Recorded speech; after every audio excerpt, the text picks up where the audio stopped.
नाज़रीन, अवामी न्यूज़ में ख़बरनि जो सिलसिलो जारी है। हिन वक्त असीं तव्हांखे घोटकी में ख़बर ॾींदा हलूं त इरीगेशन खानगढ़ में सब डिवीज़न में एक तकरीब मुनक़द कई वई है, जंहिंमें शहबाज फेडरेशन सिंध के सरपरस्त आला मोहम्मद हुसैन ज़रदारी, इमदाद आलमानी फेडरेशन के जनरल सेक्रेटरी लाला कैसर खान, आगा अकील पठान, असलम कुरैशी, हाजन महर ऐं ॿियनि शिरकत कई है। इन मौके ते Manzoor Ahmed Kaleri, canal assistant Khangarh Sindh division पंहिंजे सब डिवीज़न के आबदारनि ऐं साथियुनि सां गॾिजी शहबाज फेडरेशन में शामिल थियण जो ऐलान किया। शहबाज फेडरेशन में शामिल थियण वारनि में बासित कलोड़, निसार अहमद लाखो, तुफैल अहमद धारेजो, माजिद अली कलोड़, मंजूर अहमद घोटो, सईद नवीद शाह, सईद इनायत शाह, अब्दुल समी कलोड़, अल्लाह बख्श चाचड़, फ़कीर मोहम्मद ऐं आज़म महर शामिल हैं। इन मौके ते तकरीब के खिताब कंदे शहबाज फेडरेशन सिंध के जनरल सेक्रेटरी लाला कैसर खान चयो त शहबाज फेडरेशन सिंध हमेशा मज़दूरनि जे हक़नि जी ॻाल्हि कई है ऐं मज़दूरनि खे हिननि जा जाइज़ हक़ ॾियण लाइ ॾींहुं राति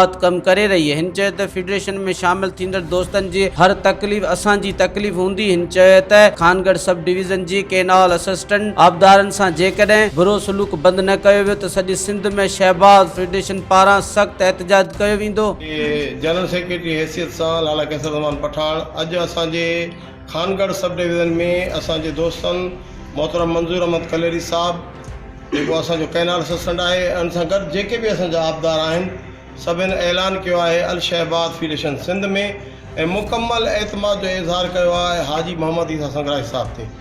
मां इन्हनि खे पंहिंजी फेडरेशन में अल शहबाज में शामिल थियण ते दिल जी गहराइनि सां मुबारकबाद पेश कयां थो ऐं इहो वाइदो कयां थो इन्हनि सां त इन्हनि जे हर ॾुख में अल शहबाज फेडरेशन जो बानी हाजी मोहम्मद ईसा संग्राही साहब हुजनि या असांजो सरपरस्त आला जेको हाणे मोरख वताज़ो हिकु पहुतो आहे मोहम्मद हसन ज़रदारी साहब हुजनि, इमदाद आलमानी साहब हुजनि या मां हुजां या मुंहिंजे जेके भी दोस्त आहिनि इरीगेशन मज़दूर यूनियन जा दोस्त सभु इन्हनि जे ॾुख में इन सां बराबरि शरीक हूंदासीं इंशाअल्लाह।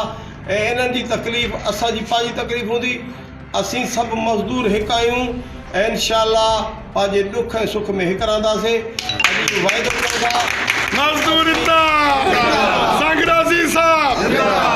ऐं इंशाअल्लाह इन्हनि खे अकेलो न छॾिबो ऐं ख़बरदार कयां थो उन्हनि क़ुवतनि खे जेके खानगढ़ जे आबदारनि खे ऐं कैनलनि खे अकेलो सम्झनि था, उनखे थ्रेड ॾियनि था, उनखे धमकियूं ॾियनि था।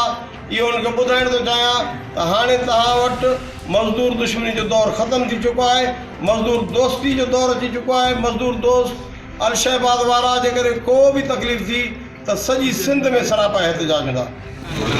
कलेरी कैनाल असिस्टेंट असीं अॼु सभई पंहिंजे आबदारनि साथियुनि शहबाज फेडरेशन में शमूलियत कयूं था ऐं असां पंहिंजे सदर मोहम्मद ईसा संग्राही साहब ते मुकमल एतमाद कयूं था ऐं उन सां गॾु हर दुख सुख में गॾु रहंदा आहियूं।